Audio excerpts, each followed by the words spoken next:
The drive from the State Corrections Facility in Montpelier took 2 hours and 40 minutes. I know because I counted every mile. I had a paper bag on my lap with everything I owned in the world. A wallet with $63, a flip phone the prison chaplain had donated to a release fund, my father's watch that they'd kept in a lockbox for 5 years and 8 months, and a letter from the state attorney general's office that said, in the dry language of government documents, that my conviction had been vacated, that new forensic evidence had established my innocence, and that the state of Vermont regretted the error. 5 years and 8 months. My wife's funeral. My son growing up without me. My name dragged through every diner and feed store and church parking lot in a county where my grandfather had broken ground in 1951. All of it, and the state of Vermont regretted the error. The cab driver didn't ask why I'd been at a correctional facility. He was a young man, maybe 25, and he kept his eyes on the road and the radio low, and I was grateful for both. I sat in the back seat watching Vermont roll past the window, the green hills. I'd looked at every morning of my life until the morning. They put me in handcuffs, and I tried to remember how to feel something other than numb. I should explain what happened, because nothing that comes after makes sense without it. My name is not important. What is important is that I built something. My grandfather started the farm. My father expanded it. I turned a modest dairy operation into one of the most recognized small-batch cheese producers in New England. By the time I was in my late 50s, we had 42 acres in Lamoille County, a production facility that my father would not have recognized, contracts with specialty grocers in 6 states, and a property that 3 separate appraisers had valued at just over $2.4 million. I also had a brother, 3 years younger than me, Raymond. Raymond had worked the farm on and off over the years, but never with the kind of commitment that the land demanded. He had a talent for showing up when things were going well and disappearing when they weren't. I loved him anyway. He was my brother. You love people in spite of what they are, not because of it. That's what my father always said, and I believed it for a long time. What I did not know, what I could not have imagined, was that Raymond had been quietly drowning in debt for years. Bad investments, a second mortgage on his house in Burlington that his wife Sandra knew nothing about. Loans from people who did not use courts to collect. What I also did not know was that Raymond had spent a considerable amount of time with our farm's bookkeeper, a man who had worked for us for 11 years, quietly building a paper trail, invoices that looked like mine, transfers that appeared to originate from my accounts, a story of embezzlement constructed over 18 months that was designed to look like I had been stealing from my own company. When the state police came to the farm on a Tuesday morning in October, I thought it was a mistake. I said that clearly and repeatedly. My wife Carol stood at the kitchen door with her hand over her mouth while they read me my rights. And the last thing I saw before the cruiser pulled out of the driveway was my son, Tyler, standing in the field in his work boots, watching me go. He was 23 years old. He had just started to take a real role in running the operation. He had his whole life mapped out on that land.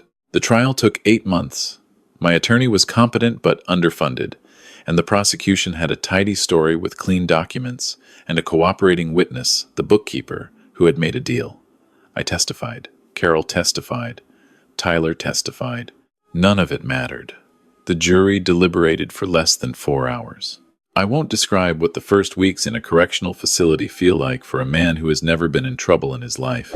I'll only say that I understood very quickly that I had a choice to make about what kind of person I was going to be when I got out. I chose to be someone who got out. For the first 8 months, Carol drove up to see me every other Sunday.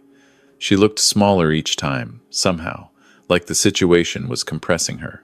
I told her not to worry. I told her we would fight the conviction. I told her to take care of herself.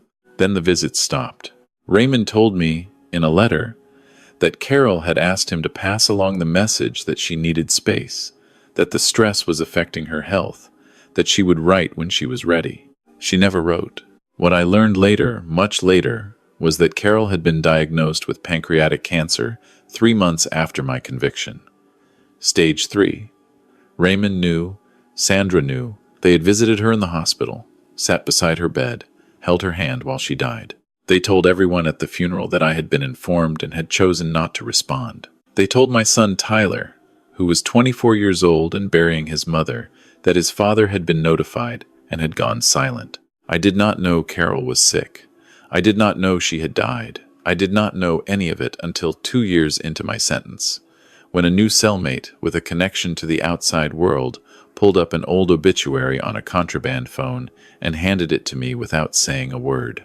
I will not describe that night either. By the time the Innocence Project attorney found the discrepancy in the bookkeeper's testimony, a date that didn't match a phone record that led to a financial account that led, eventually, to Raymond, I had been incarcerated for 4 years and 11 months. The investigation took another 9 months. The exoneration came quickly after that. Raymond had already relocated to Florida by the time the new evidence emerged. He left Sandra behind to manage things. He left my son behind to manage things too, which is a detail I will return to. So there I was, in the back of a cab on Route 15, with $63 and my father's watch and a letter from the government, going home. I had called the farm from the prison chaplain's desk on the morning of my release. No one answered. I called twice more from a payphone at the bus station in Montpelier. Same result. I told myself the lines were busy. I told myself I would be there in 2 hours and 40 minutes.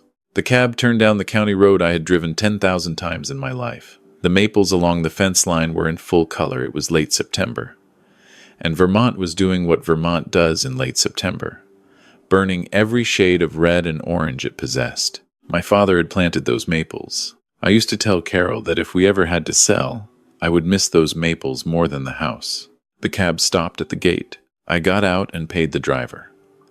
I stood at the gate for a moment and looked at what used to be mine. The fencing on the east side of the property needed repair. 3 sections were sagging where the posts had gone soft. My father would have replaced them the same week he noticed. I noticed them now and felt something tighten in my chest. I walked up the drive. The production facility looked operational. The parking area had a truck I didn't recognize, newer, a lease plate. The farmhouse needed paint on the south-facing trim, which was exactly the kind of thing that got ignored by someone who didn't own the place in their heart. You can always tell the difference between a person who owns something and a person who is merely occupying it. The occupier lets the small things slide. I didn't go to the house first. I don't know why. Something pulled me toward the barn. The barn had been my grandfather's original structure, added onto twice, still standing because he had built it to outlast everything. I pushed open the side door and stood in the cool, dark interior for a moment, letting my eyes adjust. There was a young man stacking feed bags in the far corner. Heavy canvas bags, 50 pounds each, and he was moving them efficiently in the way of someone who had done the same task many hundreds of times. He had his back to me. He was wearing a gray thermal shirt and work pants, and there was something about the way he moved the set of his shoulders, the way he tilted his head slightly when he lifted that hit me so hard I had to put my hand on the doorframe. I said his name. He turned around. He looked at me the way you look at a stranger. Polite, neutral, slightly cautious. He was holding a 50-pound bag like it weighed nothing, and he looked at me and waited to see what I wanted. My son was 29 years old, and he did not know who I was. I understand why. I had gone in at 56 with good color and the build of a man who worked with his hands. I was 62 now, and I had not been a man who worked with his hands for 5 years and 8 months. I was thinner. I was grayer. I was wearing clothes that didn't fit because they were the same clothes I'd worn into the facility, and no amount of pressing disguised what they were. I said, "Tyler, it's me." He set the bag down, slowly. He stared at me for a long time. I watched him doing what you do when reality doesn't match the story you've been told. He had been told his father was a thief. He had been told his father had gone silent when his mother was dying.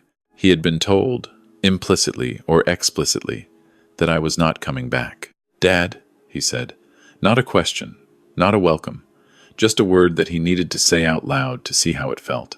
"Yeah," I said. He sat down on a feed bag. Just sat straight down like his legs had made a decision without consulting him. I walked over and sat down too, and we were quiet for a while, in the way that men are quiet when there is too much to say and no good place to start. When did you get out? He said. This morning. He nodded slowly. They overturned it, I said. The conviction. New evidence. Raymond set the whole thing up, Tyler. The bookkeeper was working for him. He nodded again. Like this was not entirely a surprise. Like some part of him had always suspected a version of this story, but had not had permission to believe it. He still has everything, Tyler said. Sandra does. He gave her power of attorney before he left for Florida. What do you mean he left? About 8 months ago. Right around when Tyler stopped. There was an investigation. Someone from the state called. Raymond was gone 3 days later. Sandra stayed. And you're here. I'm here. I looked around the barn where I had taught my son to feed calves, the barn where my father had taught me the same thing. I looked at my son's hands red from the cold, calloused in the specific places that told me he had been doing physical labor every day for years. Tyler, I said, this is your property. You understand that. This is your inheritance. He looked at me with an expression I hadn't seen on his face since he was a teenager, when he was trying to decide whether to believe something I was telling him. Sandra has documents, he said. What kind of documents? He was quiet for a moment. A will. From you, dated before you went to prison, leaving everything to Raymond in trust, to be managed until I turned 35. I felt very still. That's not my will, I said. I know, he said. I think I always knew, but he stopped again. But what? He looked up at the barn ceiling. He was quiet for long enough that I began to understand the shape of what he was going to say before he said it. Emma, he said. I didn't know who Emma was. My daughter? He said. She's 9. I did the math and felt a complicated rush of something joy at the existence of a grandchild I hadn't known about, grief at the years I'd missed, anger at what had been taken from me before I could even say that word. Granddaughter. Sandra has been, Tyler pressed his lips together. Emma has a heart condition. Not serious. The doctors say it won't need surgery, but she takes medication every day and she needs the specialist in Burlington every 4 months. Sandra put Emma on her insurance 2 years ago when I couldn't afford. He stopped. When things got tight, I waited. Sandra told me that if I cause any problems, if I contact a lawyer, if I try to challenge anything, she pulls Emma off the insurance. She said the specialist won't see her without coverage. She said he stopped one more time, and this time, I could see what it cost him. She said she'd make sure Emma's school file reflected some behavioral issues that would affect her eligibility for the gifted program she just got into. I sat with that for a moment. 9 years old. My granddaughter was 9 years old, and she had a heart condition, and a woman was using that 9-year-old's medical access as a lever to keep my son in a barn stacking feed bags on property worth $2.4 million. How long has this been going on? I said. The insurance thing, about 2 years. The rest of it, Tyler, working here without wages, just room and board. How long, Tyler? Since Mom died, he said quietly. Raymond came to me right after the funeral and said that if I wanted to stay on the property, this was the arrangement. I had nowhere to go. Emma was a baby. Her mom, he shook his head. Emma's mom left when Emma was 2. It was just me and Emma, and I didn't have options, Dad. I stood up. I am 62 years old, and I have not been a man given to dramatic gestures. My father was the same way. We are men who move slowly and think carefully and act with intention. That is the way we were raised, and it served me reasonably well until it didn't. I walked out of the barn. The September air hit me, and I stood in the yard of my family's property, and I looked at the farmhouse where Sandra was, presumably inside, doing whatever Sandra did on a Tuesday afternoon while my son stacked bags in a barn for know-how. Wages. Tyler came out behind me. Dad, he said. She'll pull the insurance. She'll do it. She won't, I said. You don't know her. I know something she doesn't know yet, I said. I took out the flip phone the chaplain had given me. I had one number memorized. I had memorized it 3 years ago when I heard the name of the attorney from the Innocence Project, the one who had eventually found the discrepancy in the bookkeeper's testimony. Her name was Margaret, and she had given me her personal cell number the day before my release and told me to call if I needed anything. I called it now. She answered on the second ring. I told her where I was. I told her about Sandra, about the forged will, about the power of attorney. I told her about Emma and the insurance and the specialist in Burlington. Margaret was quiet for a moment. Then she said, "Don't go inside that house yet. Don't confront her. Can you give me 45 minutes?" I said I could. I walked the fence line with my son for 45 minutes.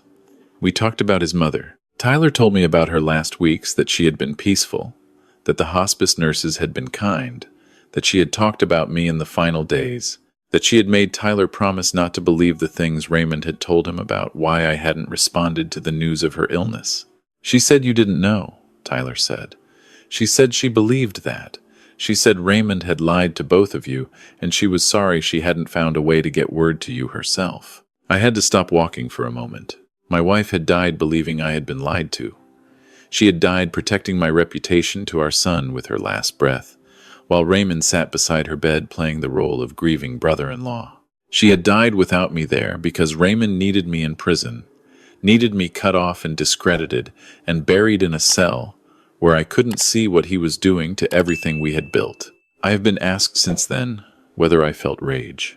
The honest answer is that rage is not a big enough word, and it is also not entirely the right word. What I felt standing on that fence line was something more like clarity. Everything that had been blurry for years, the why, the shape of what had been done to me, snapped into focus, and with that focus came a kind of cold, absolute certainty about what came next. Margaret called back in 42 minutes. "I've contacted the insurance commissioner's office," she said. "I've also spoken to a colleague in Burlington who handles estates. Here's what you need to know. The power of attorney Raymond issued is almost certainly invalid because it was executed while forged documents were being used to fraudulently control estate assets. The will is the same. We can file an emergency injunction this afternoon." In the meantime, I could hear her clicking through something on a keyboard. "Your granddaughter's specialist." I called the clinic directly. "They have your granddaughter's file." I explained the situation, and they have agreed that in the event of an insurance disruption, they will continue care, and we will sort the billing through the estate recovery process. Emma's medical care is not going anywhere. I breathed. "Thank you," I said. "There's one more thing," Margaret said. "Raymond was served with a criminal fraud complaint in Florida this morning. I've been sitting on it waiting for your release. He won't be going anywhere. Sandra is likely to be served as a co-conspirator before the end of the week." I said, "I'm going to go inside now." "That's your house," she said. "You have every right." Tyler was standing beside me. He had heard my side of the conversation, and he was looking at me with an expression. I recognized the look of a young man recalculating the world. "Emma's covered," I said. "Her specialist is covered, regardless of what happens with the insurance. You understand?" He stared at me. "The leverage is gone," I said. "Whatever Sandra told you she could do, she can't do it anymore." He sat down on the fence rail. Not because his legs gave out this time, but deliberately, the way you sit when you need a moment to absorb something good. "How did you—" "I made a phone call," I said. "That's all it took. One phone call. That's what she was afraid of. That's why she needed you to believe you couldn't make it." We stood there together for a moment in the September light, on the fence my grandfather had built, on the land my father had loved, on the property I had spent my life making into something worth handing down. The maples were doing their October preview, a few early leaves gone red at the edges, and somewhere in the production facility, a piece of equipment was running with the low hum I had heard every day for 30 years. "Let's go inside," I said. Sandra opened the door before we reached the porch. She must have seen us from a window. She was a composed woman, Sandra the First, had always thought, in the years before everything went wrong. She had a kind of practiced pleasantness that worked fine in social situations and revealed nothing about what was underneath. What was underneath was visible now. She looked at me the way you look at something you were certain was gone that has just reappeared in your doorway. "You're out," she said. "I'm out," I said. "And I'm home." She straightened. "This property is under power of attorney from Raymond. You have no legal—" "The power of attorney is being challenged as of approximately an hour ago," I said. "There's an emergency injunction being filed in Burlington right now. The forged will is part of the same complaint. Raymond was served with a criminal fraud filing in Florida this morning." I paused. And Emma's specialist has been notified that her care continues regardless of what you do with the insurance. That particular card has been played out, Sandra. She went very still. There are moments in your life when you can see a person recalculate their entire situation in real time. I watched it happen. I watched Sandra go through denial, then reconsideration, then a kind of grim recognition. She was not a stupid woman. She had been running a very effective operation for several years, and she knew immediately when the operation was over. "You'll want to make arrangements," I said. "I'll give you until Friday. I want to be reasonable about this." She looked past me at Tyler. Something moved in her expression. Not regret, exactly, but the complicated look of someone acknowledging a miscalculation. "The documents are in Raymond's office," she said finally. "The second drawer on the left. You'll want the blue folder." She stepped back from the door. I walked into my house. I am not going to pretend that it was easy to walk through those rooms. The furniture was different. Sandra had redecorated in a style that had nothing to do with the people who had actually lived there. Everything was matching and coordinated in the way of a show house, and the effect was to make the place look like strangers lived there, which they did. But the bones were the same. The kitchen window still faced the east field. The stairs still had the same slight creak on the fourth step. My father's rifle, which had hung above the fireplace for 50 years, was still there, though someone had polished the stock until it didn't look right. I sat down at the kitchen table. Tyler stood in the doorway. "Where's Emma?" I said. "School," he said. "She gets home at 3:30. It was 2:45. We sat at the kitchen table, and Tyler made coffee the way I had taught him, 2 scoops too many, strong enough to stand in, the way his grandfather had liked it, and we talked for 45 minutes. He told me things I had missed. He told me about Emma's birth, about the early scare with her heart that had turned out to be manageable, about her personality stubborn and funny and too smart for her own good, he said, just like her grandfather. Just like her grandfather. I heard the school bus at 3:28. I heard small feet on the porch steps. I heard the door. Emma came in the way 9-year-olds come into rooms all at once, already talking, dropping her backpack in the general direction of the hook. She was telling Tyler something about a project before she was fully through the door, and then she stopped because there was a stranger at her kitchen table. She looked at me with her father's eyes. The same cautious assessment, the same slight tilt of the head. Tyler said, "Emma, this is my dad." She looked at Tyler. She looked at me. She was 9 years old, and she was doing the math. She knew her grandfather had been in prison. She knew the story that had been told to her, and she was in the middle of revising it in real time. "The one who got out?" she said. "Yeah," Tyler said. "The one who got out." She thought about this for a moment. Then she walked over to the table, climbed onto the chair across from me, put her elbows on the table in the way that children do when they have decided to take someone seriously, and said, "Dad said you know everything about cheese." I had not laughed genuinely. Fully laughed in 5 years and 8 months. I want to be precise about that because the feeling of it was almost physical, like something that had been locked had finally been unlocked. "I know a few things," I said. "Can you make the kind with the orange rind?" she said. "I saw it on a cooking show and I asked Dad to make it and he said he didn't know how." "I can make that kind," I said. "Good," she said, and reached for the fruit bowl with the confidence of a child who had just settled an important matter. The legal process took 7 months. I won't walk through all of it because the details are dry and complicated and not the point of what I'm telling you. The short version is this. The fraudulent will was invalidated. The power of attorney was invalidated. The property returned to me, and I transferred it formally to Tyler as his inheritance, with the production facility and the land and the contracts and the reputation that 3 generations had built. I retained a small house on the east corner of the property, which is where I live now, close enough to hear the equipment running in the morning, close enough to see the maples my father planted from my kitchen window. Raymond was convicted on 4 counts of fraud and 1 count of filing a false legal document. He is serving his sentence in a federal facility in Florida. Sandra cooperated with the prosecution in exchange for a reduced charge. She is on supervised probation and has relocated to her sister's home in Georgia. The bookkeeper, who had cooperated against me 11 years ago, cooperated again, this time against Raymond. He is not my favorite person. He is also not my problem.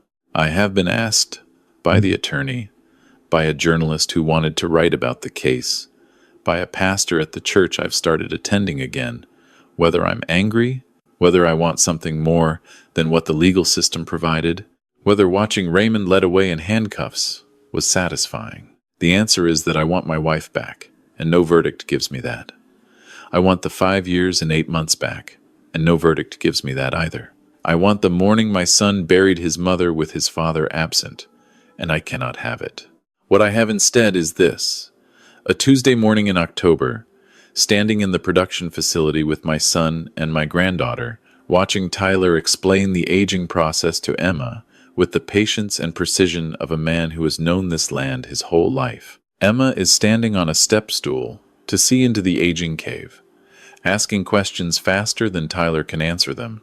Her small, serious face lit up with the particular curiosity of a child who has just discovered that the world is full of things worth knowing.